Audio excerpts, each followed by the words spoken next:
Okay, today we have online class with Professor Felicitas Hillman from Technische Universität Berlin. So it was an honor for us to have her to distribute and share her experiences on the topic of housing regulation and planning in Berlin. We will have the presentation from her for about 1 hour, yeah, and then we'll continue with question and answer. I hope all the students will be asked more and take notes for something that is so important for your class. And we will review this material next week or next week with my schedule. Yeah. Okay. I will give the time for you, Prof. Felicitas. Selamat. Can you hear me? Selamat siang.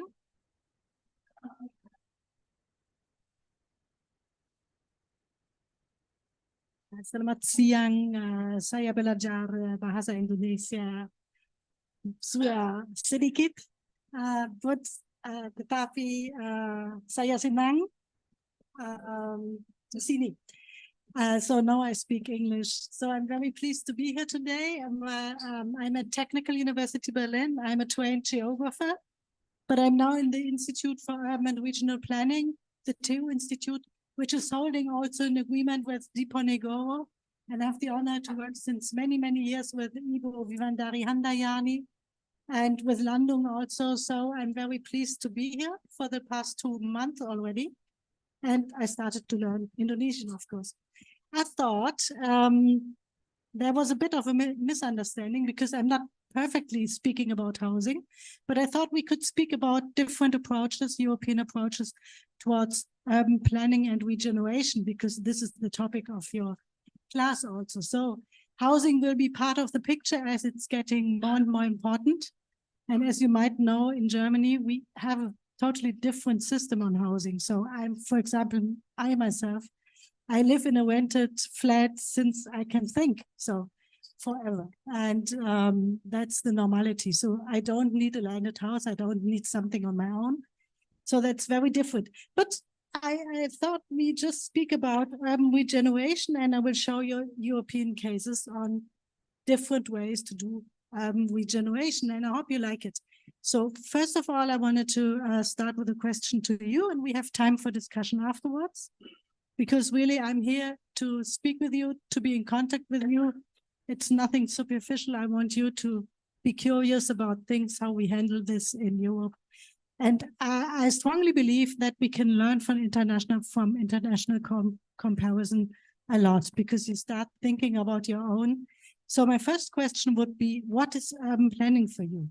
What are the most important aspects of urban planning? I want 6 answers, 3 from this side and 3 from this side. What is urban planning? What is an urban planner doing?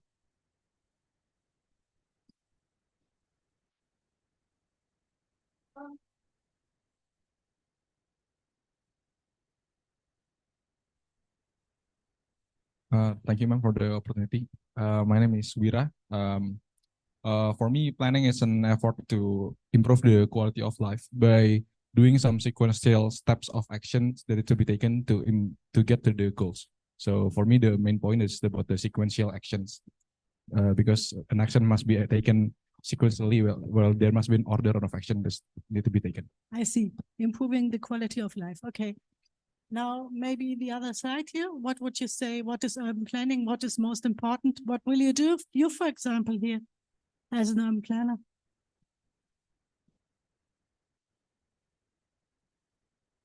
Yeah, please.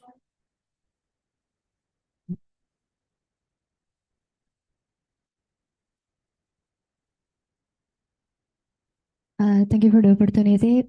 For me, planning is, like Wira say, planning is about quality of life. But maybe in housing terms, I think that the quality of life is to make sure that every single person, especially in Indonesia, they could have an opportunity, a chance to have a better housing, to have house that could improve their quality of life. Maybe like you say, you're not living in a landed house like most people in Indonesia. So maybe landed house is not like the only chance to like improve the quality of life, but like having better place to live.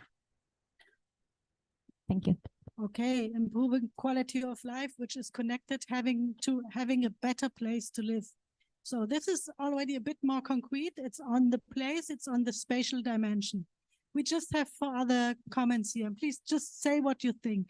There's no census or so here. No censorship.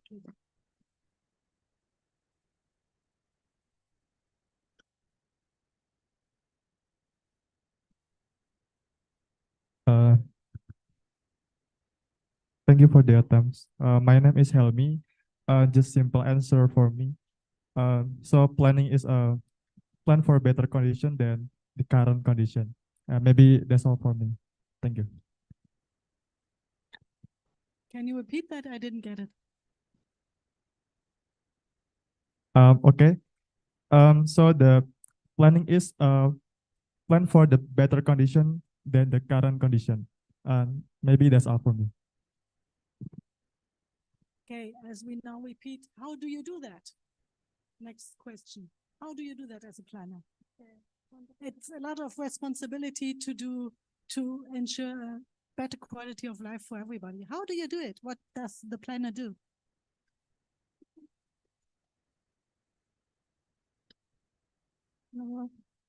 We can make some policy uh, to limitation the growth of the city and make the city more better, and Thank you. So that is good. It's bringing us to my point here. You say you need policies for the city. So it's about policy making. So we heard the idea, the vision is to have a better quality of life. You do it through, we heard about space, places, and now we hear about government, about policies for the city. So what precisely does the planner do? This is still the question. I want you to give me a provisional answer. What are you going to do after your study? What do you think you're going to do, and how will you do it? Also the studies in the online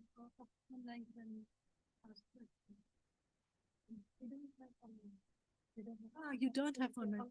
Okay, I see. Okay. So then I ask the audience here, please. You have to more to answer the question, yeah? So after the ladies, then I would like to ask yoga. Yoga mana yoga? Yoga siapa tuh? Di Varian. Hanif.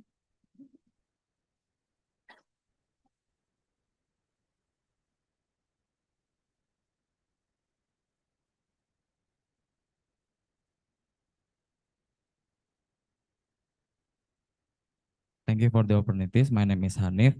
So what planners do, maybe we can intervene in spatial things and non-spatial things. Non-spatial things such as like economic thing or policy.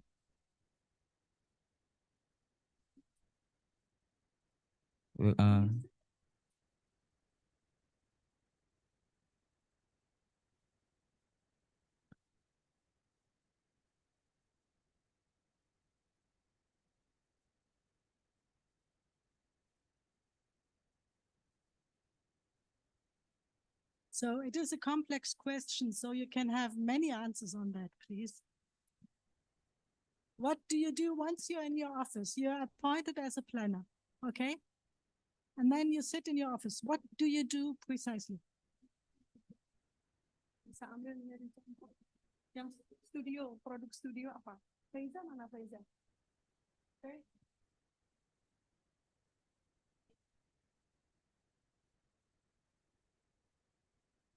Okay, thank you for the time. So what we are going to do as a planner, for urban planner, basically we are in a group we are working in a group. We are not like individual person that have to work. We just like work together. And then the first thing that we have to do for planning is just like we have to research what we are going to plan.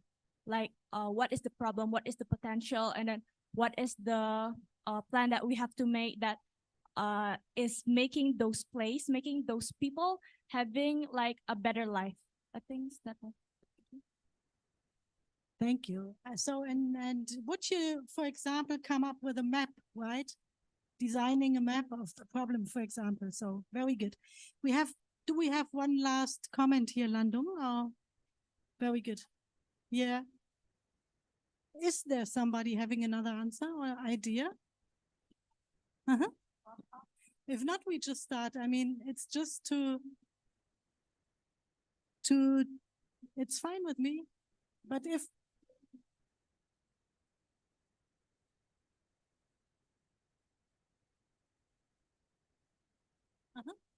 Thank you for the opportunity, Professor. I'd like to state another thing that planners do is that we have to take into account the aspirations of the people and the government and all the stakeholders in a certain planning area. Thank you. Thank you so much. Thank you so much, because it is precisely where I want to go. So I think that what you said about the stakeholders and you about the problems, it depends very much on the definition we look at and which stakeholders are involved. And if you're able to involve others into, you said we are working in a team, if you have a team which is thinking for others and not only for themselves. So, and that is very difficult because human nature tends to be a bit egocentric and to work for its own. So it's about public interest, I would say. So if you're a planner, you have to think about the public interest and things you can do for the unum, right? So, and we don't understand it fully because I will show you it's a complex dynamic which is composed of top-down processes and bottom-up processes. And how do you capture them?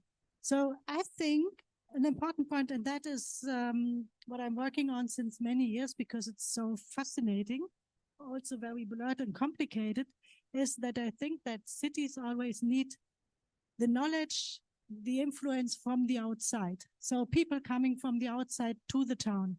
They create, so migrants in a way, they create, of course, problems, but after some time they create more diversity and they bring also new ideas. So this is the focus of my research, and that's what I'm going to speak about in the next 30 minutes, maybe, as long as we find time. Just a bit before I start, and then I thought we just start. A bit of advertisement. So if you want to read things I've written, the most recent is this book, or the introduction in that book, I have to say, together with a colleague from Kentucky University. His name is Michael Summers.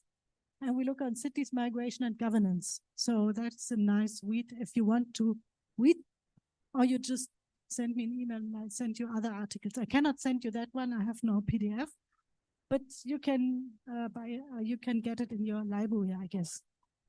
So how to do our lecture today? What did I prepare for you? So first of all, who is speaking in Europe? I'm speaking about Europe here. Who is speaking about urban regeneration? So which voices can we hear? Because academic research is one part of the story, but I would say it's not the most influential one. It's other players in the field. What are the challenges we see for the development of cities? And then I would like to show you 3 models of urban regeneration, migration, and on migration-led regeneration in neighborhoods. I will show you the example of Berlin as what we had in the past. I will show you the example of Genoa in Italy, and again, a neighborhood in Rome, which is Esquilino. So this is why I'm going to show you many pictures as I can. Who has been to Europe? Of you? From somebody? Anybody? Nobody has ever been in Europe? You've been there? Where? Copenhagen. What was the first thing you saw there? No, I mean in terms of what impressed you. Yeah, of course you see the airport. Sorry,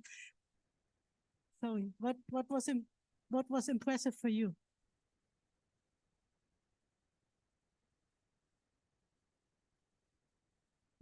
how you enjoyed walking. Mhm.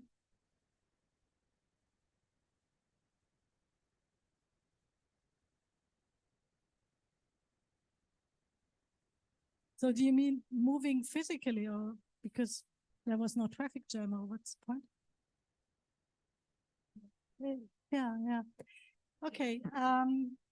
So it's only one person here. I can understand that, but I want to show you. I thought this is why I'm showing you many pictures also. What are the voices that we hear at the moment when speaking about regeneration, urban development? We can listen very loudly to Baukultur, which is a German and European thing, that we have the expectation that through the regeneration of buildings, also culture is enhanced and adds to development. We have ICOMOS, which is one of the heritage associations. For example, when you did the Kota Lama here, right? When I was here 5 years ago, it didn't look as it looks today. So there was big progress, and I can imagine that ICOMOS is one point of reference also for you, because it's about UNESCO heritage and the idea that it's good to preserve the old, the Kota Lama and stuff. We have a German thing, which is IBA, Internationale Bauausstellung. That is important. You will see, because it brought in a new idea on how we can do planning with participatory elements. So this is, I think, important for you to know. A big, huge player are not the planners, but the architects. You will see that when I speak about Genoa. They are very powerful, because they say, oh, I'm doing here that nice building, I'm getting money from different companies, and they always have to negotiate with the urban planners how far they can go. So architects are very, very important. We have different groups here.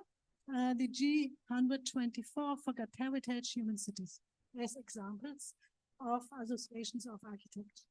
We have some urban sociologists, which are interesting. For example, Richard Sennett. Have you ever heard of that name? Yeah, that's no problem, but it's one of the most influential thinkers when it comes to society and urban development. And Richard Sennett is actually a scholar of Jane Jacobs. Have you ever heard about Jane Jacobs, maybe? Never heard of. Jane Jacobs, I could do another lecture now, but Jane Jacobs, let's do it like this. Whom of you has been to New York City? One person. Did you notice how the city is made? Where have you been? And you have seen there are many highways, right, in the city. And there's in Manhattan, Lower Manhattan. So in the most expensive point, there's a very old neighborhood. And this is still there because a lady named Jane Jacobs said, I don't want this neighborhood to be destroyed by cars, by highways, and so on. And that's been the leading idea. We will see it for Berlin also, but it's always persons and ideas that come up that oppose what is thought by planners, because here it was planners saying we need more highways, we need parks. And she said, no, we need the neighborhood. We need a neighborhood where you can walk and where you are safe in a neighborhood where many other people are. And you are not safe in a park which is green, but no one around. So it was the opposite idea of on how urban planning looked like. And this is why she's so important. She wrote about the death and life of American cities. So it's you already see it's America is still a very important leading vision. Anyway, that's another lecture. And then we have, and I was working for many years, or I'm still working with a group in KU Leuven, Catholic University of Leuven in Belgium, which was with Frank Moulard. He worked on social innovation and seeing this as integrated area development. So understanding what is planned from above and below in a way. And I think that is the way to go. It's difficult to understand, but to combine top-down approaches of policies and what people need or think or hope to have and bring this together. So I promised you, that's the background. More people are not speaking. So you seldom listen to the neighbors in one neighborhood. You see maybe some protests, but it's just saying, I don't like this, but there's no idea what could help. And that is the role of the planner to bring this together. So you have a very responsible role in your professional life, and that is good because it's only giving you some satisfaction if it's something which helps others. I'm convinced of that. So what are the three challenges we see at the moment when it comes to urban regeneration in Europe? And it's a bit different to your country, I guess. You have still other problems. We have continuous internal socioeconomic polarization. So rich versus poor neighborhoods, for example. We have environmental inequalities as a result of the energy transition. We see that, or we expect that many people cannot pay for it. So there will be more inequalities. And when I speak here of socioeconomic polarization, it's maybe a bit tricky because it's much less than what you have here. So we are much more balanced. So we have many people who are in the middle, let's say it like this, and we have less people who are really rich and less people who are really poor. And so, I mean, compared to Indonesia, I'm not sure if we really have so much socioeconomic polarization. Anyway, the next point is that we have a cleavage, so a gap between policies addressing the resident population and the mobile population. I think this is an important point, because if you point your policies to the people living in a place, that's one thing. And people will always be not happy with a certain situation, so they will always complain. And you can deliver, they will still complain. That is not very pleasant for planning.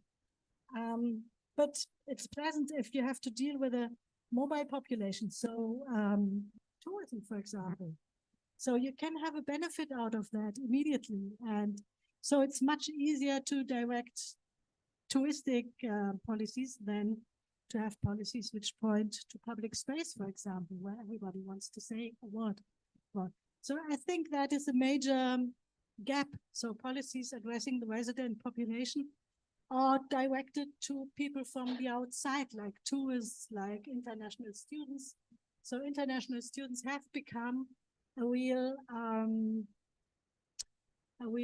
group with many resources for many cities, for example, in Germany. So we try, or many cities try to attract international students because you come with money, yeah? And you need money to do the studies, you need money to stay. So that is perfect for a city. But sometimes it also leads to it has consequences for the resident population because the rents get higher, people cannot afford it. So there's a lot of processes going along with this. And what I said before, I think one of the biggest problems is the lack of integration of top-down processes and bottom-up activities. So bottom-linked processes of social innovation, we say in that Kari Leuven school. And honestly, I never had a better expression than that one. And bottom-linked means that you have to relate to the people in the place, but it doesn't mean that it's directed by the people. So you must be in contact with what you do. So, and as I told you, Baukultur is maybe one way of understanding heritage as tied to social life, also an integrative dimension. So that would be what I see as challenges. And I think you have similar challenges here, especially the environmental question I see as a big burden a challenge for your society, I have to say. Yeah. And is there a question you have on that? Then I would stop for a moment, explain, and then continue. Or a comment, something you want to add. Just please, I'm here for you. So you can ask any question whatsoever. Do you have a question? Yeah, please. Thank you, Professor Felicitas. We feel the problem also about this in Indonesia, about the segregated society because of the rich and the poor neighborhood. You mean in Indonesia? Yes. Yeah. Yeah. That's why sometimes for us as a planner, we have no perspective.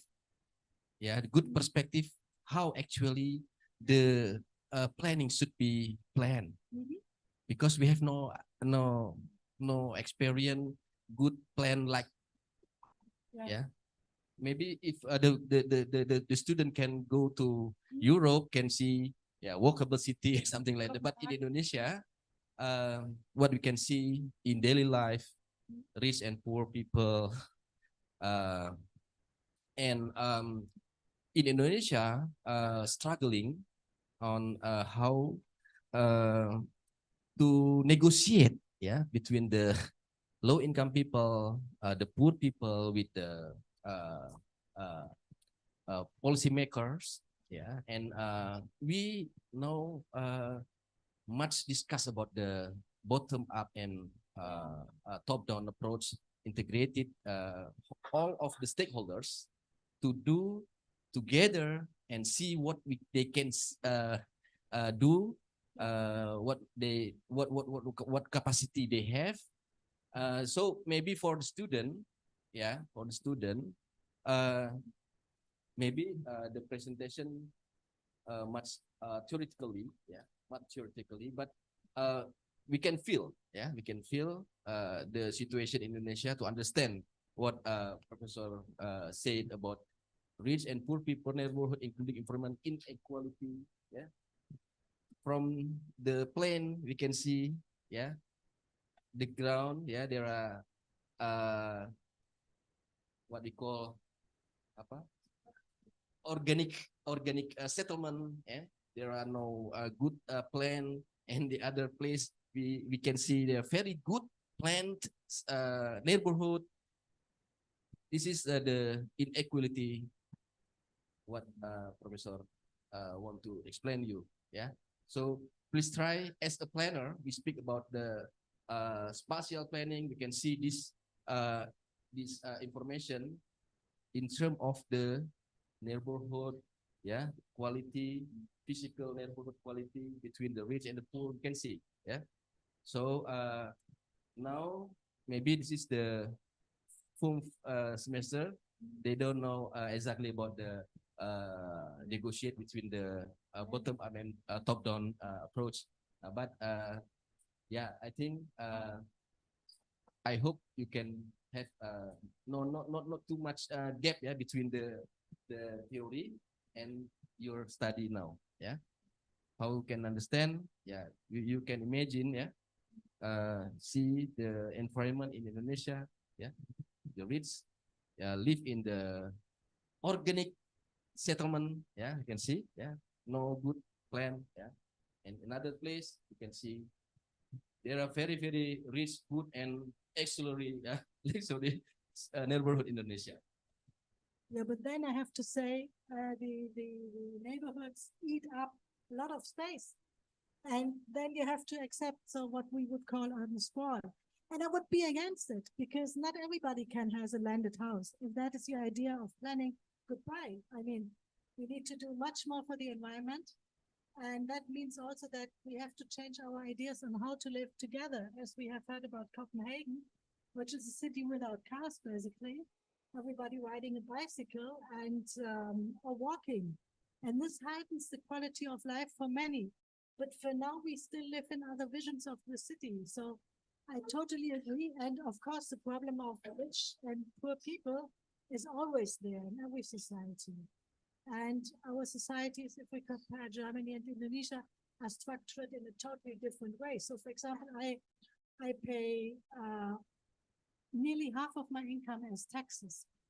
So, but I have, for me, that's fine because I know that things are working and that the streets are done, that everything is working in a way. And it's a system with very little corruption, which is also very relieving, I have to say. Anyway, I don't want to take too long on that, but I think urban sprawl is a big issue. Not everybody can have her own swimming pool and stuff. The stakeholders is precisely the point that we need to speak about the stakeholders in the process, and it's of course very complex to integrate people and to see what we can do. But I will show you how it could be done, and this is why I think it's good to have international lecturers here for you, that you just have the idea, oh, I could look somewhere else, that you're just curious and start to reach out, because there are so many programs you could go to also in Germany, and you can integrate into that, and then you see another reality, and then you come back and you can see what could be done or what has worked in other places. So now I start. This is all what I had to say before. We will look on 3 cities I know well. The one on the left hand is Berlin. In the middle, it's Genoa, and on the right hand, you see on the camera, you see Rome.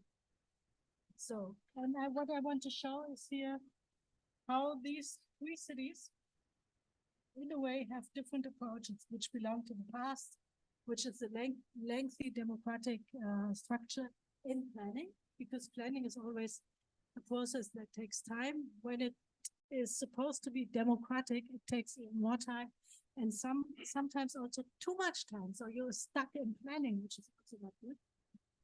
Then we have Genoa. I will show you the pictures here, and Rome. So we start with approach number 1, and that's Berlin in Germany. And here we'll focus on a neighborhood called Kreuzberg, which is maybe one of the most ambivalent neighborhoods, because it's poor and rich at the same time.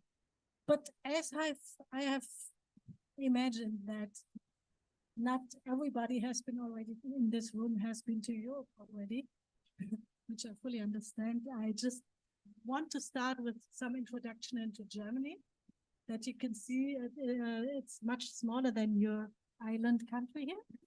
But anyway, what you can see here is that we have, this is our territory. We have Berlin here. The former capital city was here, right here, which was Bonn.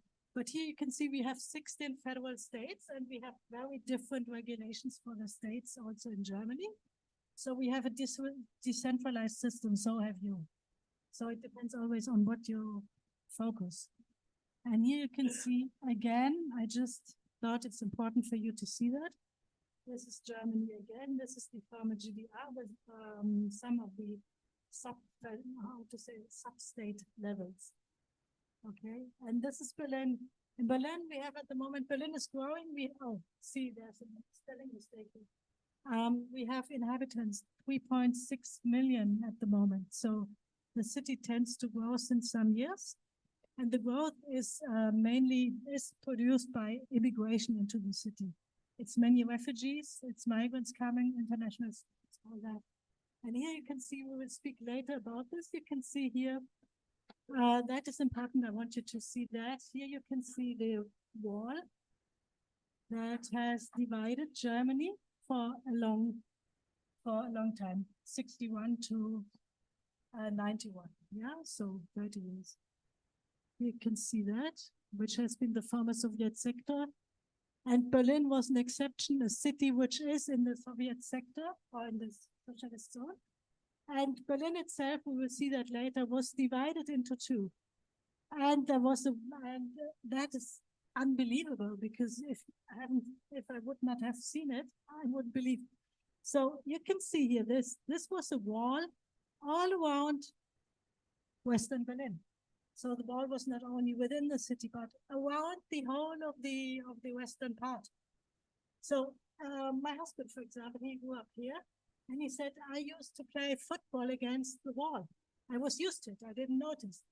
But in reality, he couldn't get out here. So you could get out here, but then you have to have a visum, and in every country. So the people living here in this West Berlin, they were surrounded by the wall. You know, that was something really crazy. Anyway, we will speak about it even more, because it had also chances for people. So what you can say about Berlin in terms of urban structure today is that you can clearly see how the land is used. So we have the Flächennutzungsplan. So we have plans how to use the space, the place in the city. This was why I was asking about the maps here. Of course, we need Kataster. We need to know exactly what is where and who is doing what. And you can see that, and that is more or less the same with the population structure here. You can see densely inhabited are the inner areas, yeah? So once you come to Berlin, you can see that.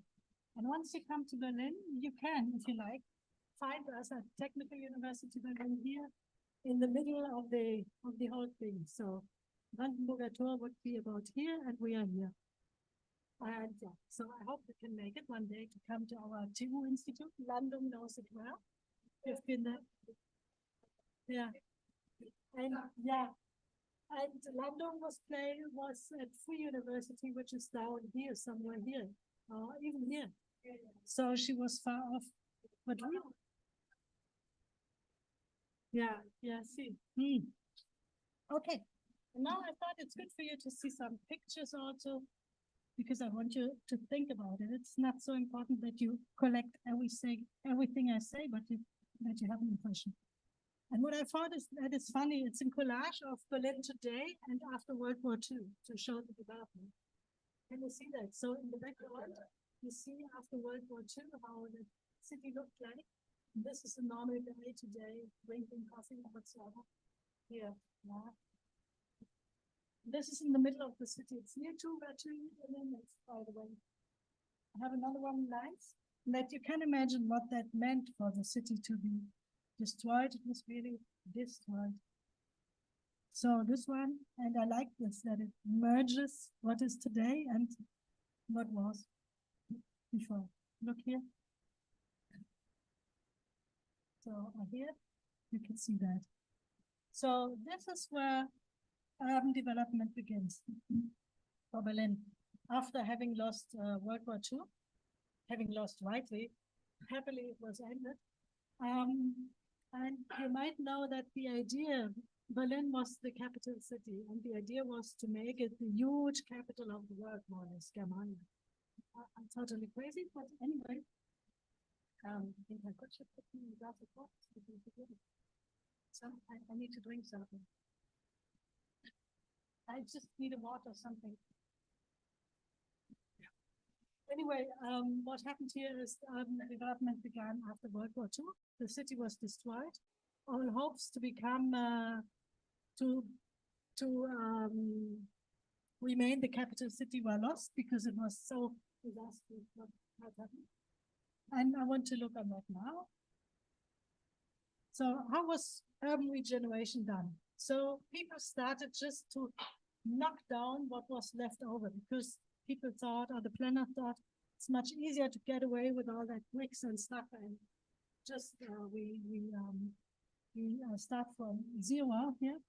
So it looked like this brown fields, and you can see here the number. It was absolutely the situation of nothing was there. I mean, everything was missing. People, the trees were missing, apartments just collapsed. It was dysfunctional to the utmost. You can say that. And then the idea was to have this brownfields and to set up what was happening in 63 to 81, and that's already many years after the war. That 10,000 housing units were just teared down. And the idea of planners was to have large housing complexes like those here. And the motto here, the idea, the vision was the loose reconstruction. And the vision of the modern city was that you would not combine the different elements of urban life. So it should be that you live in a place, you sleep there, and you work in another place. And so the mixture, which was typical for the neighborhood of Kreuzberg, would no longer exist. That was not wished. So you wanted to have people to separate, like the Charta von Athen. Maybe you heard about that. This planning document that says that you should have functional vision within the city. So living, and so housing, working, leisure time, and so on. You divide that in parts, different parts of the town. Provoking, of course, more traffic. Anyway, that was not to be debated in that time. So that was the idea here. And I want to show you how it looked like in the 70s. This is in the shadow of the wall. And I told you, the wall looked like this, right? This is a picture from Kreuzberg. And this wall has been erected in August 61. And that was a had a major impact of the whole of Germany. And you can see here, this is the wall, how it was around certain neighborhoods in Kreuzberg. You can see here you're somewhat trapped in that neighborhood. And can I just use that water then?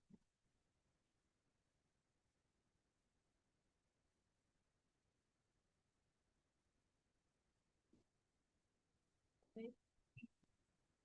And then I told you about the vision of modernity. That was how to, you can see here, wir bauen die neue Stadt. Kami membuat Kota baru. That would be the translation for you in my ugly Bahasa Indonesia. So we built the new city like this. You can see the houses here. And the park and the division of the spaces are like this. This is the idea of modernity in that time. 58. Yeah? And then this is also an idea of the time. So the vision of the modern city is the car-centered city. And that means that we have highways all over the place. And that old neighborhoods have to go because there are highways to be built. So the concept is clear, yeah? So if we look on the years 61 to 75, we have the erection of the wall. That's important. It makes the neighborhood of Kreuzberg a peripheral zone. It's surrounded by the wall. You have seen that. That meant also that the daily commuters who went from Eastern Berlin to West Berlin to work in the industries, they couldn't go any longer. That created a huge problem for the commuters who had no longer work to do. And for the neighborhood, for the industries, they had no more workers. They couldn't work. So loss of workforce, no access to the area, a big problem. And then there were many attempts then following on that to make West Berlin attractive for workers and for residents from other parts of Germany. But there was little success because nobody wanted to live in that West Berlin, where you were surrounded by a hostile nation. You couldn't know if they would invade your town on the next day. So you wouldn't go there if you haven't lived there forever. So you have to imagine that it was a dying city in a way. So the solution here was that Germany started to import workers from South and Southeast Europe, so mainly from Turkey for Berlin, Italy, Greece, and so on.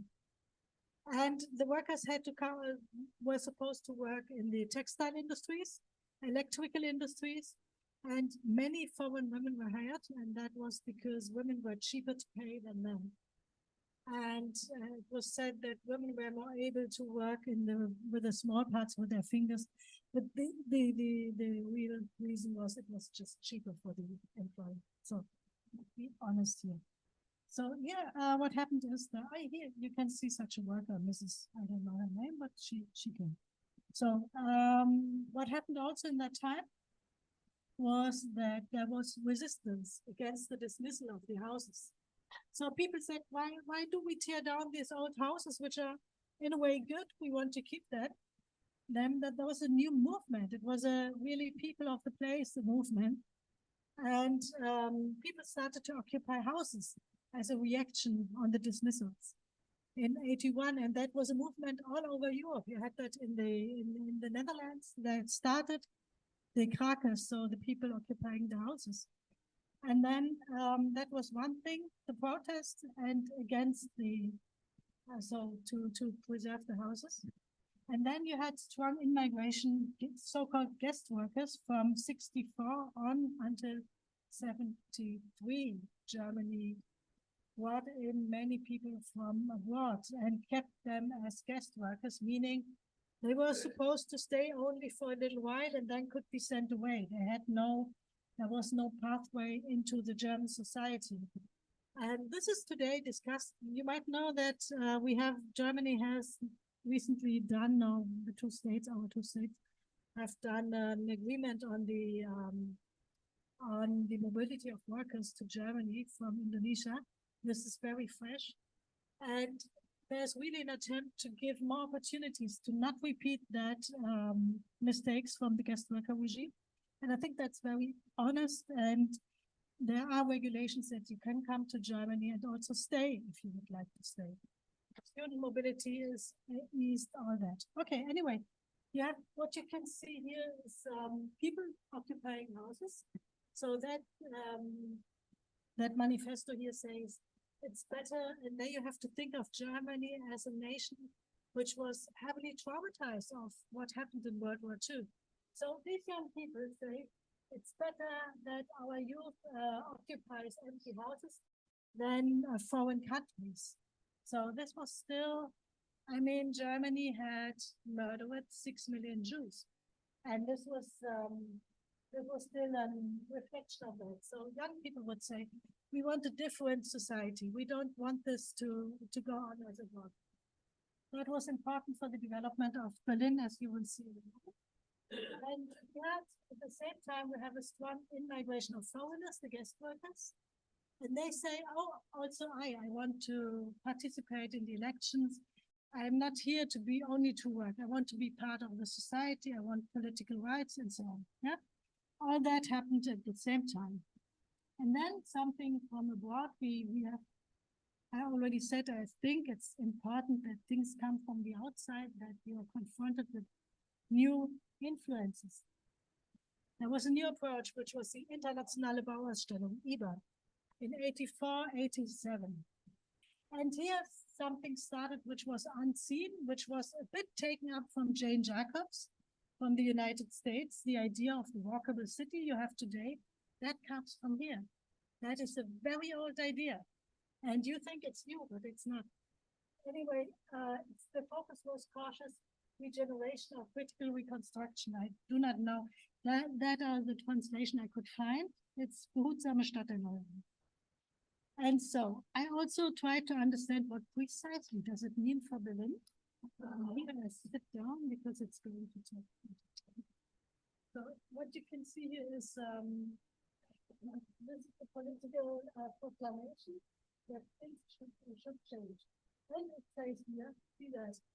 What is the request of the planners? Regeneration must start from the needs of the persons. That's what you said. The local residents, which were not involved up to now, they were just the object of planning. We did roads for the cars and everything, but not for the people. The planning should have, and I think there are many good ideas which you could sign today, but they came up there. Planning should be done in a long-term perspective, not in a short-term thing, right? And the request was that technical and social planning should go hand in hand, and not only technical planning, as you have here, your sea defense, your sea wall, which in a way is a technical solution to a very complex problem and will create new social problems also. You can see that. And then another point is protect the mixture and safeguard the ramshackle housing heritage. It's important to have heritage. It's important to have a Kota Lama. We must protect this because it's part of our, how to say that, of our life, and we need to protect that. And then there were also revolutions concerning how houses are done.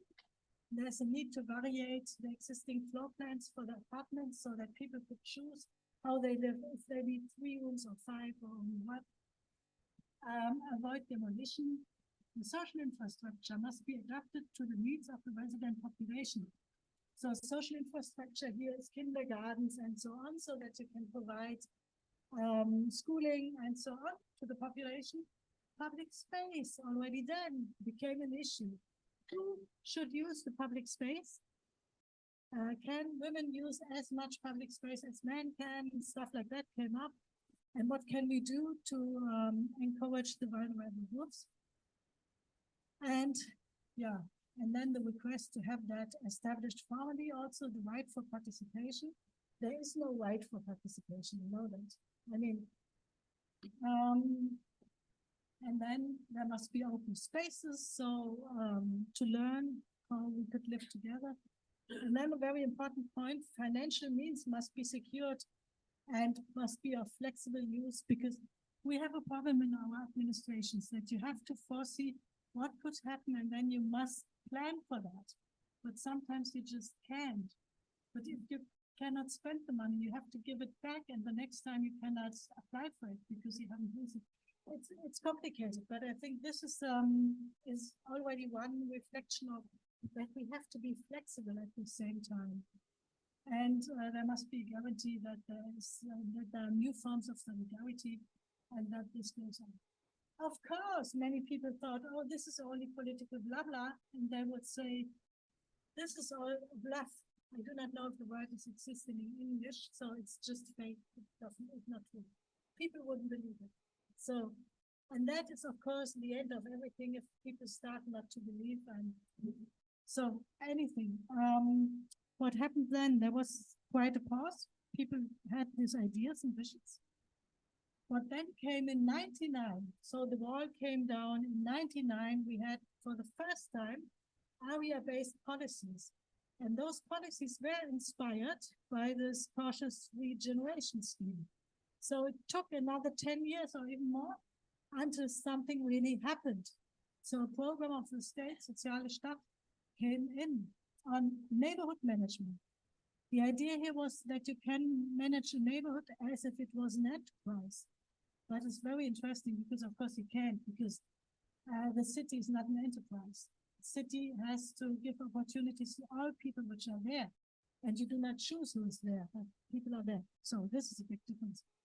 And then there was a request to get away from the deficit-oriented perspective, meaning that you shouldn't look only on the problems, but focus on diversity and on positive developments. There was a request that there's a migrant entrepreneurship, which should become part of the local capital. There was the setting up of a local museum on the local history in the historic printing house in 2004. That is important, that people have a place to go to. You have that here too. The museum in Kota is also new, I think. And so this is a point which comes out of this movement. So I will show you some pictures because we have to proceed here. So well, who were the actors? So the movements I showed you, private and state actors. So we have today a mixed neighborhood with heritage, with hipsters, alternative lifestyle, migrants, and poverty also. So the social fabric of the neighborhood is still strong, and we have a pronounced local identity. But for example, this shop is here on the right is no longer there because the house has been sold or has been bought by an investor. And so the many shops cannot pay those rents and then they have to go out. So today it looks different, but it was an attempt to have a very diversified shop structure. What we have is new shops, urban gardening, tourists, migrant industries, I would say, tourists, urban gardening. And you can see here the shops are mainly, we did a little mapping of that. I'm sure you do that also, mapping of your city. We have mainly little restaurants. We have urban gardening, see that, which is very important for us. We have, of course, protest and conflict. So we had a refugee camp in Oranienplatz. We have people voting against the high rents, but here you have to say people think high rents start at a very low price, actually. So some expectations are also very unrealistic, we have to see. So what are the lessons learned? And my first example is to be closed soon. The neighborhood has saved substantial heritage in mixed forms of urban life, thanks to the engagement of the resident population. We can say that. We still benefit from the ideas developed in that time, because it always takes time to develop new ideas and to bring people to think about seriously takes a lot of efforts. And because also what I'm presenting you now, we can find it in the textbook. So it was really, you have to go and to pick everything what could be helpful to explain what was going on. We can see that protest and participation were used as tools of development towards sustainable development. We had an integration of the bottom-up approaches. We saw that the marginalization provoked innovations, of course, because what happened also in Western Berlin, in Kreuzberg, was that many people came to Berlin as Berlin was very, we had many extra payments in Berlin for people living there. So Germany was a rich country. They said, Berlin is important for us. We just pay people more staying there. And that led to a population that was either old people who did not go away, or people staying, or people coming in because you didn't have to go to the military, for example. And you could study there, and you got the conditions were very good for younger people then. And so you had many people who finished their studies and they didn't make it to the labor market. And then what they did is they started to work as social helpers in a way with the immigrants and other vulnerable groups. And out of this cooperation, many of the measures we have today have been developed. That's not been on purpose, but that happened. So this is why I say it takes time. Participation always takes time.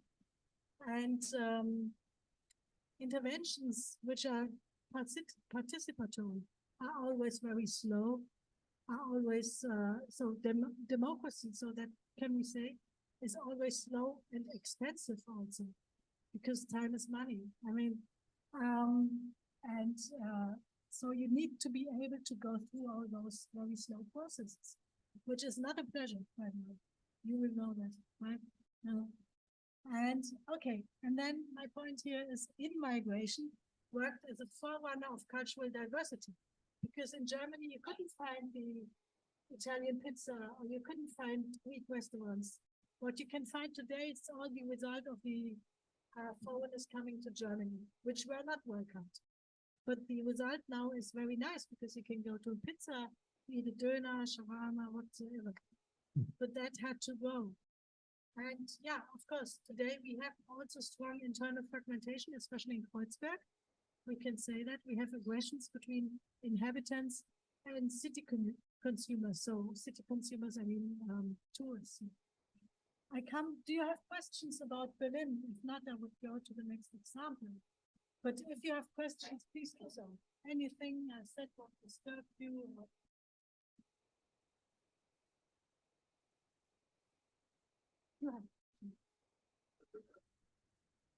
Ada yang mau bertanya? PPT tidak dibagikan ya? Tidak boleh, karena ini pattern dari beliau. Jadi tidak dibagikan. Apa yang sudah kita pelajari dari Berlin, tadi yang sudah disampaikan juga di highlight oleh Pak Asnawi, prosesnya sama. Gitu. Yang Ibu catat ya ada 3 hal. 1, bahwa kita harus menyadari bahwa merencanakan itu butuh waktu yang lama. Tadi ya, contoh peta yang tembok Berlin dari tahun 1931 ya, kemudian dirobohkan dan itu membuat perasaan warga kota itu sedih, tidak nyaman gitu dan sebagainya, takut gitu ya. Sampai kemudian mereka kehilangan generasi karena banyak yang meninggalkan setelah perang, lalu harus mengimpor tenaga kerja dan kemudian mengintegrasikan tenaga kerja menjadi bagian dari penduduk asli. Gitu. Bagaimana kemudian mereka berusaha untuk ikut berpartisipasi untuk menentukan apa yang baik di lingkungan mereka. 1. Lalu tadi yang kedua yang paling penting adalah belajar dari pengalaman tadi, kemudian pemerintah menawarkan variasi pilihan rumah. Poinnya adalah bukan memiliki rumah tinggal, tapi menyewa dengan variasi yang banyak gitu. Karena kemudian mereka punya diversity of society gitu. Ya, yang ketiga yang paling penting adalah acknowledge participation. Ya, jadi mengakui bahwa kemudian setiap orang itu punya opini, pengennya apa. ikut berperan menentukan bagaimana kemudian kota ini akan berkembang. Saya pernah tinggal contoh beberapa foto tadi, saya pernah memang benar-benar seperti itu ya. Jadi Anda bisa melihat tadi gabungan antara yang benar-benar bekas perang sama yang baru, dan mereka menghargai itu sebagai bagian dari konservasi. Ya, Prof. Felicitas sudah menjelaskan bagaimana kemudian urban sprawl terjadi, sama persis dengan yang di tempat kita, gitu ya. Mungkin bedanya hanya bagaimana kemudian pemerintah mengambil kebijakan yang seperti apa untuk mengadopsi, dan sejauh mana tadi contoh yang paling bagus mungkin kita bisa belajar that financial means has to be inflexible use. Jadi long term and at the same time flexible, which is the accounting problem. Ya, Ibu sering sampaikan ini kepada kalian berkali-kali bahwa sebagai planner kalian tidak boleh membuat generalisasi atau misleading, karena kemampuannya berbeda. Ya, dan kita belajar dari negara besar seperti Berlin, bahkan mereka juga menerapkan hal yang sama. Ya, oke, silakan. Mungkin satu dari sini. Ada pertanyaan atau komen? Boleh? Pertanyaan. Ya. Pertanyaan. Question. Pertanyaan. Ya, komentar. Ada? Silakan. Silakan. Saya di sini 10 poin untuk kamu. Untuk menjawab, ya. Your curiosity. Okay. Ada? If not, I continue. Okay. Yeah. Terima kasih. Perkenalkan, nama saya Fitra. Di sini saya ingin bertanya, bagaimana Perang Dunia dapat mengubah human behavior in social life di Berlin dan setelah urban regenerasi. Terima kasih. We ask how the World War influence people behavior in response to the urban regeneration. What is the influence of World War II losses to influence the people behavior and responding to the urban regeneration? Yeah. People basically knew, and they didn't want to know this after World War II, but Germany was just guilty in many ways. And of course, I told you about the 6 million Jews, which is one thing. The other thing is how many people died due to, for example, I have no grandparents or no grandfathers because due to the war. And of course, in Germany, the elite directing the country after World War II was still the old elite, because it's very difficult to replace an elite. It's nothing you can do in a moment. And it needs education. So the Americans came in and they asked to have re-education of the people. On the Soviet side, they had the idea that only the Soviets, the Homo Sovieticus, so the Sovietic idea of how society is structured could work. So we had the Cold War. I do not know if you know about that. So, and there was quite a lot of discussion on how one should proceed with Germany. And you see the influx until today, I would say, of that war on Germany. That we are very biased, or how to say, we still feel guilty for what has happened. And we say, never again. So, and maybe we can speak later. It's difficult to say this so broadly, rightly. But yeah, of course, it was a huge impact, rightly, because that was wrong. But yeah. But the ideas I showed you, coming into planning, this democratic ideas, that happened also in other countries like the Jane Jacobs, United States. And there you have, I think it's good to be, to pay attention from where ideas come. Yeah, and I wouldn't say that the American idea of the car-friendly city is the best thing ever could happen to our cities. Yeah. But on the same hand, you have pioneers there who come up with such ideas. So this freedom of speech, the freedom to think what you think is right, that is a real benefit. And So that lady could express this and people thought this is right and they follow. So you have that, and it's really different for on the Soviet side. There was not so much public education. It was all directed into a very ideologic framework, I would say. And this is to be felt still today. The different approaches of thinking, if you're more flexible and you think there should be freedom of speech and so on, and people looking mainly for security, and I don't know how to explain that so openly. Maybe we can do that privately.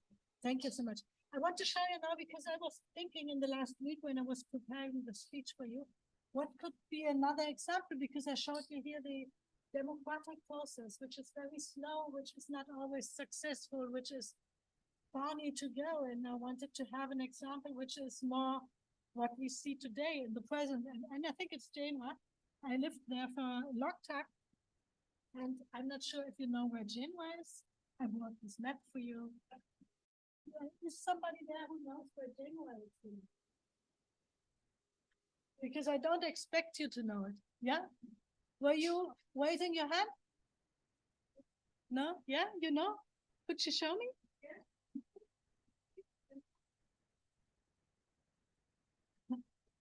So is it here or here or here? Give him the pointer. Ah, you know? You know where it is? Here's the pointer. Could you give him the pointer?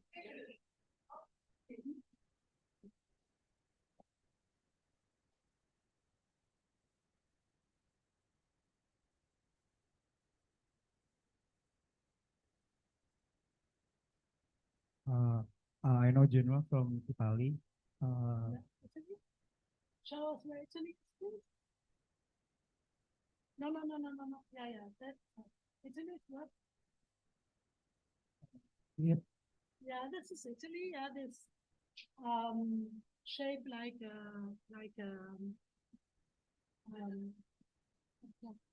okay, go. Okay. Yeah, and where's Genoa? I don't know especially where it is. You know where Italy is. Okay. So this is Italy. Okay, here's Germany, the blue one. This is actually the mountain here in the Alps. And this is Italy. And Genoa is here, precisely here. And these two cities, Genoa and Venice, were the main colonizers of the Mediterranean, the sea here. You can see that here, right? It's a coastal city, like Samoa. Yeah. So I prefer to work in coastal cities. Yeah. True, I think. So I also bring in this for you, Leon. Can you see? Here. So that you know where we are. So if we look on Genoa, you can see here, because I love to bring in this population pyramid, you can see that the population is in decline in Genoa, and this is mainly so because people can get very old, as you can see, but there are very few young people living in the city. So you can see this is people between the age of 44 and 92, right? So unbelievable for you, I know. This is even 100. You have many. So Genoa is the town where people live longest in Italy, I have to say. But you can see many people above 88 years. There's so many people. And few babies, right? And this is important if you want to understand the city. Just for you, and you remember when I did the talk on the population and development, maybe some of you were there, I was showing you the different population pyramids, also for Indonesia. And here you can see this is in Italian because I wanted you to have the most, the precious data here. And you can see that people aged 65 and more are the biggest part of the population here, yeah? Which in a way is for a city that has to live, that has to be powerful, it's difficult maybe. So you can see that you have many foreigners coming here. So I was interested in understanding what it means for the city and the urban development. So this is for you. And the whole Genoa, I was studying in Genoa in '87 as a young student, maybe in your age, maybe about 23 or and then the city was really, I mean, there was no tourism. The city was totally run down, also still from World War II. Nothing was renewed. There was a standstill, really, in the whole of the city. And if you would look into a tourist guide, you wouldn't find Genoa, even though it was, I thought, a very beautiful city. But it was not, there was no urban regeneration. And so I started to work on that, and I'm presenting you in part things people said to me when I was interviewing them. See, I was asking about the urban renewal which took place, and people will tell me that I would say there was a missing idea on how urban regeneration could be enhanced. So this is again about the vision we must have if we want to develop something. People will tell me, for many years, nobody thought that this could happen. So this renewal of the city. There was no awareness of the possibilities and potential of the city. Many knew that there was potential for tourism, but nobody understood how to tap those resources and to make them a basis for the renewal of the town. This was a mental thing. It was the stepping stone towards the comprehension that this way of regeneration could work. That tourism and pedestrian zones would allow for overall development. Now I'm going to show you many pictures and how the city looked like. This is, for example, I said forgotten for so many years. You can imagine, I told you, Genoa and Venice were the, how to say that, the bosses of the Mediterranean. So in the colonial time, they were having lots of colonies, exploiting them, for example, Sardinia, bringing many goods to the city of Genoa. And this has been, so the rich families in Genoa, they built their own palazzos here. You can see that's been in the 15th century, just to be, to show how much money they have, how rich they are, and of course to compete politically, to be impressive. And this old street called Strada Nuova, New Street, was totally run down when I was there in '87. So nobody would take notice, it's just old houses. And see how it looked like after the renewal. It's just magnificent, wonderful. And you could not find this in tourist guides. So it's important that you can influence that also. So how was this urban regeneration done? And I will show you more pictures in a moment. I go ahead for maybe 10 minutes now. So urban regeneration was triggered by events, and that is a classic.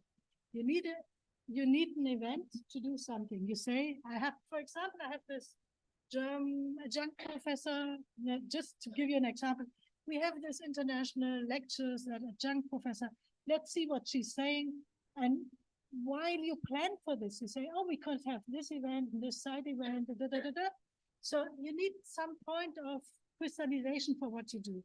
And you do the same when you do your master thesis. You have a topic and then you start to connect things and you need the point of departure. Okay, and that's been here in the case of Genoa in '92. So 5 years after I've been there, an international exposition. It's been a political event, G8, the G8 summit in 2001, but it's been mainly the European capital of city. This is competition on the level of the European Union. All cities can apply. And then the city which is selected can develop its vision. There is not so much money can get. It's rather symbolical, but it gives you an argument to develop things. So the European Capital of Culture, I will show you that in a moment, and the UNESCO World Heritage. So that UNESCO came up with standards for World Heritage. And what happened now is the combination of these different events over a decade brought new forms and actors of urban transformation into town, and also new infrastructures. Again, a quote of a person I spoke with. He or she said, a new organ was set up because there was only the municipality, the administration of the municipality. A new organ was set up called Urban Lab. It aims at bringing together the interests of the city and the port. So the port, one moment. This is not an easy task since there are all well-established structures on both sides. Not always all interests can be unified. Here you see again the contrast. In contrast, what is good for the city might be bad for the port and vice versa. If it pleases or not, the port is economically the most important basis of the town and thus often predicts what has been done. So you cannot see urban planning, urban development separated from the bigger economic picture. That's what is said here. And so sometimes new organs are set up. So a new lab which could overcome how it was done beforehand. And here's the project that Mr. Renzo Piano, have you heard of that person, architect? It's one of the most famous architects we have worldwide, I would say. Renzo Piano, he was suggesting to do this waterfront development. Yeah. So this included here the old port in the town, but it included also a new harbor, which has been done here, and the airport should be done here. So it was a total, how to say that, a total new infrastructure for the whole of the hinterland also. So it's not only the town, the old town. This is what you see. What is going on in the background is logistics in great style. So keep in mind that you in your little urban transformation, you are only one little part of a bigger development maybe behind you. Okay, I have to go a bit more speed. What were the instruments? They were chopped down. So participation was done only to a certain point, I would say.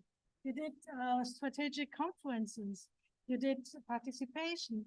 You found external funding, mainly European Union, private-public partnerships. That was new for the city. That didn't exist for the city until then. You had national funding, because the national funding is always connected to the strategic importance of the port, for example. If you have in your city points of national interest, that's good. So it means that money is coming in and that you can do something about it. And it meant also to make use of public resources. So sometimes the municipality, which of course always had very few resources, they just sold some of the palazzos of the old houses, took the money and used it for other things. And that were, of course, procedures which could not be controlled, which is another difficult point, but it was done. And then what we saw was a restructuring of the administration on the local level.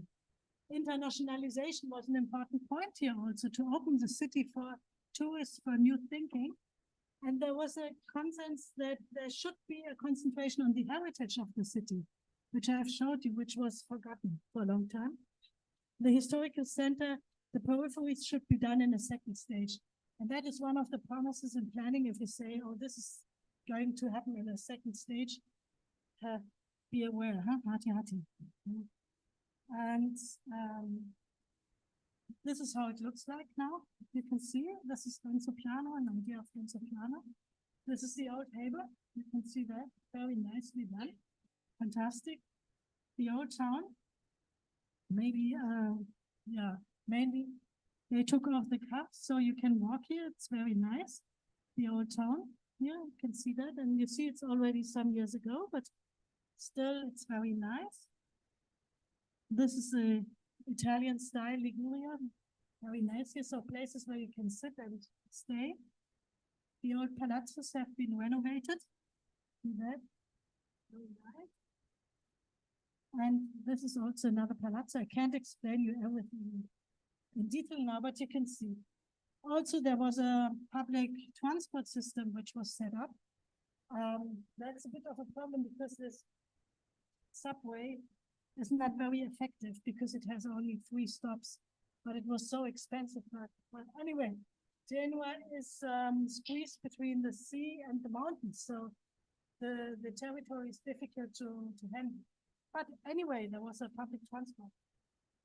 At the same time, the peripheries were disconnected. They always were disconnected, but there was no emphasis on integrating them. Really, I have to be quick now a bit. Tourism became the main vision now, so to sell the city in a way. This is what you're doing also with Semarang, as far as can see, which always works for some people in the town, but not for all people. So you have now many exhibitions and events to bring in people. So, but you bring in not the people who live in the town, because maybe people living in the town, they cannot afford to go to those events. That creates unhappiness. And so these events were arranged around certain topics, around the cultural heritage, knowledge development, and they say harmonious city. Well, whatever that is, the harmonious city, but anyway. And what they did also, more mobility, more tourists, more coast tourists. And this form of tourism is now, as you can see the manners, they try to get away from the tourism, coast tourism. You can see it here, but it means for the city that many people come in the city, and those people, those visitors, they need only 3-hour cities. They do not need to stay overnight. They do not need to eat because they eat on the ship. They just consume what is there. So it led to having only little souvenir shops with always the same things people wouldn't buy because they have no time. They have to run around. So this whole cruise tourism changes the picture of tourism anyway. But this is just one side. I will show you one place, one special neighborhood within Genoa, which is a transit zone and a place of arrival, a mixed neighborhood for many years. So I just skip that. I just show you what happened in that neighborhood, how it was beautified. You can see here, this has been an occupied house also. It's now nowadays a luxury hotel in Genoa. What they did was regeneration semi-bottom up through EU funding. So they are pointing on creative culture, or the creative industries and culture. Looks like this. So they make the center for a place for living again. Self-employment of foreigners was on the rise. You can see that here. People just came up with a little laundry business or what. The public space was changing. Look at this. I like this one very much. This is a public space here. And it's used now for praying. So people have no mosque, so they would make use of it for praying. But you might question why public space should be used for praying in a Catholic country. I don't know. Anyway, the street or the street view changes. You can see that here very nicely. So you have many Arab and North African immigrants here. You have NGOs enhancing regeneration and social cohesion also. You have migrant tours, which is a funny form of tourism which looks on the migrant history of a city. You have, of course, protests against all sorts of tourism, no more Airbnb, because this means that the local population cannot pay any longer for their own houses, right? Prices are just going up. And we did a mapping, and we could see in that mapping that only certain parts of the town have been evaluated. Just shortly, because I'm already running out of time. The neighborhood we see had a substantial heritage, like Kreuzberg also, that could be re-evaluated. So you need something to start with. If you don't have that, it's very difficult. Yeah, so let's be clear about that.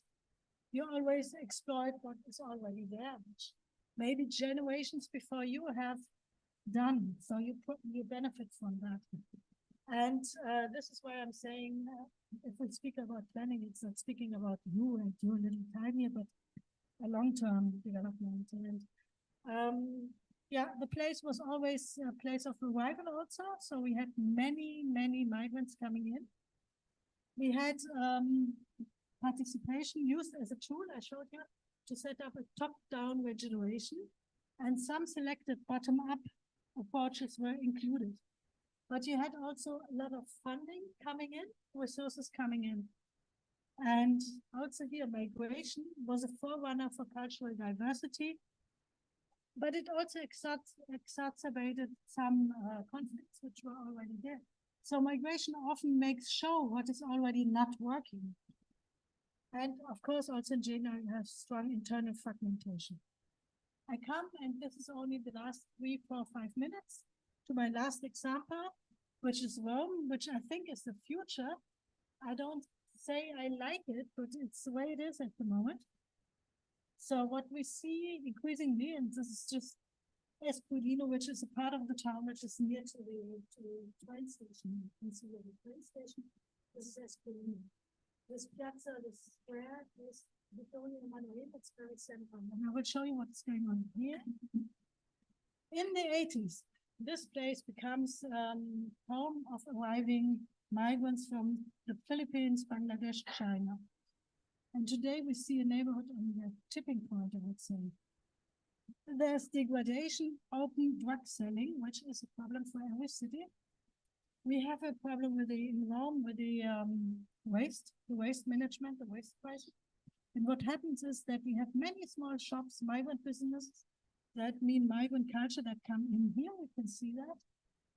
But it is often only showrooms. So the real production is going on somewhere else. And it's just meant to show things, but it's not a real shop or so. So this is somewhat limiting. The approach is top down. There's a new market, very nicely done. The requalification of the public market is an important point of regeneration. You can see that here very nicely. So you have this Piazza Vittorio Emanuele I spoke about, that was refreshed. And how was it done? It was done, and I'm nearly done. So it was done with the participation of the local population. So you had NGOs coming out of local engagement of some inhabitants. So now there was a claim that this square should be used for urban life. Different stakeholders came in, a nearby school invited intercultural activities all day long. So the school was used as a point of attraction for everybody, which is an important concept. And there was the organization of sport events. Indeed, the square is known for having the cricket team of Bangladesh, hosting it.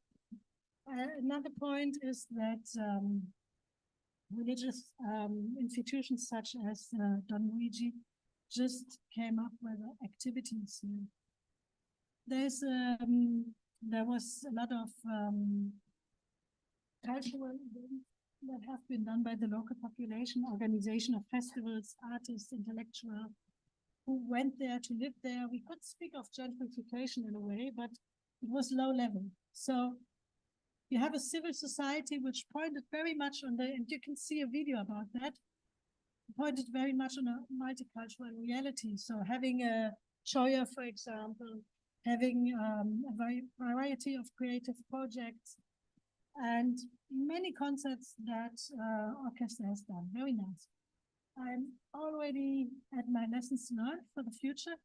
So also here, the neighborhood had substantial heritage and very mixed forms of urban life. We see top-down events of regeneration, the market, for example, but the main activities were organized bottom-up and focused on culture, orchestra, cinema. So what is fun also for the local inhabitants, and education. Education is very important here. Intercultural schooling, sports, turning into high culture in a way. And we saw migrant economies and cultural activities, and a square, a certain space in the town which became symbolic.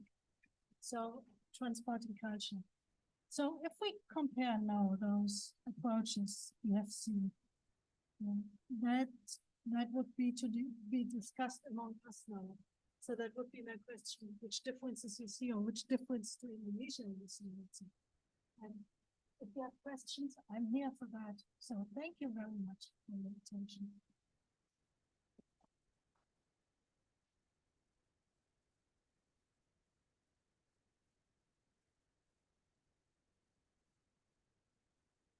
Thank you. Thank you very much, Bu Feli.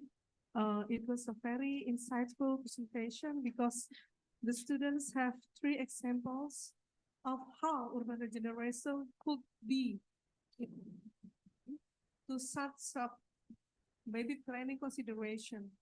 Jadi anak-anak bisa melihat bahwa ada 3 kota ya yang menjadi contoh kasus bagaimana kemudian peremajaan kota itu bisa dilakukan. Ya, Ibu akan highlight contoh di Berlin tadi kita mulai dengan bagaimana kemudian tarikan kegiatan ekonomi menjadi pusat.